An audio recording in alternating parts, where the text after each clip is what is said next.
L'AFNOR vient de lancer, de rendre publique sa norme depuis le 30 août 2017, ce qui a causé la réaction de pas mal d'organisations musulmanes et des communiqués ont fusé de partout, ce qui a poussé à ce que des consommateurs nous interpellent, posent des questions, ou même des organisations musulmanes qui ne sont pas au fait du dossier nous interpellent sur cette question-là. Donc il est essentiel de revenir un peu sur l'historique et d'expliciter le refus, la réaction de la plupart des organisations musulmanes suite à la publication de cette norme. En tant qu'organisation musulmane, organisme de certification, les grandes mosquées, le CFCM et des associations de consommateurs, on avait été sollicité par l'AFNOR qui faisait son travail. AFNOR, donc une association loi 1901 semi-publique, semi-privée, reconnue d'utilité publique par l'État. On nous a demandé de venir s'asseoir à une table de réflexion pour réfléchir sur l'élaboration ou la faisabilité d'une norme. Il y a de ça plus de 10 ans à peu près. Suite à ces réunions, il y avait les études de faisabilité qui n'aboutissaient pas à un consensus sur la nécessité d'une norme. Il y a eu une deuxième tentative, il y a eu une troisième tentative qui a abouti en 2014 dans le cadre d'un projet plus global européen où, en tant que musulmans, on s'est dit pourquoi pas, si notre responsabilité devant Dieu est de participer à une plus grande diffusion de la question du halal, à une plus grande compréhension, et aussi pour nous à l'accompagnement de l'État dans ce projet-là, c'est ce qui nous était annoncé dès le départ. Donc au bout de quelques mois, on s'est rendu compte que dans ce processus de normalisation, de fabrication d'une norme, les acteurs industriels et des acteurs de l'administration française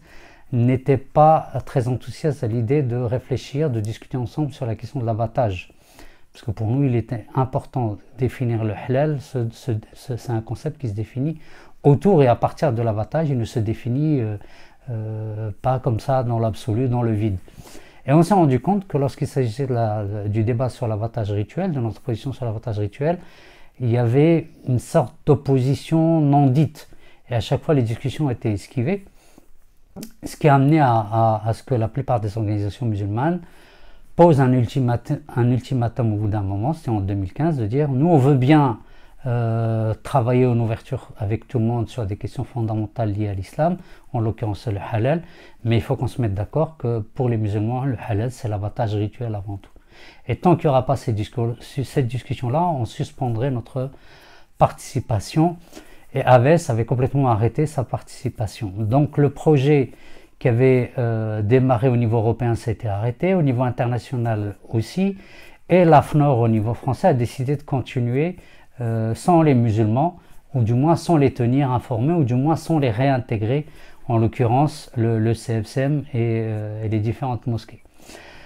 Devant cette opacité de communication pratiquée par l'AFNOR, donc pour la plupart des organisations musulmanes, le projet de norme est arrêté. Or, à la grande surprise de tout le monde, on apprend début 2017 ou vers la mi-2017 que l'AFNOR lançait quand même une table de travail sans les musulmans, tout en mettant les noms des organisations musulmanes sur les documents qui relataient les travaux de cette deuxième table de travail qui avait démarré en novembre 2016. Et fin août 2017, surprise générale, une norme est annoncée et elle a pour vocation d'être expérimentale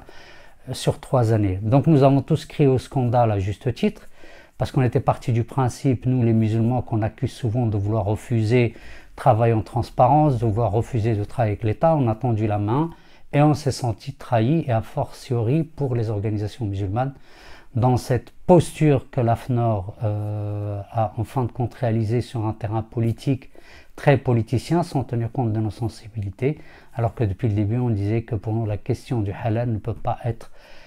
exclue du débat autour de l'abattage rituel, d'autant plus que l'abattage rituel, qu'il soit juif ou musulman, est protégé par le code rural français. Donc au jour d'aujourd'hui, il est tout à fait normal que des organisations musulmanes contestent et protestent contre ces pratiques de l'AFNOR, même si l'AFNOR n'arrête pas d'évoquer par ici et là dans la presse que les organisations musulmanes étaient au courant, ce qui est complètement faux. Donc a fortiori pour AVS, organisme de certification halal, le plus ancien et qui travaille en collaboration avec les organisations musulmanes, de se positionner contre et de dénoncer la posture de l'AFNOR. Et nous aimerions que au moins l'AFNOR ait l'honnêteté d'avouer que effectivement les organisations musulmanes n'ont pas participé à la deuxième table de travail.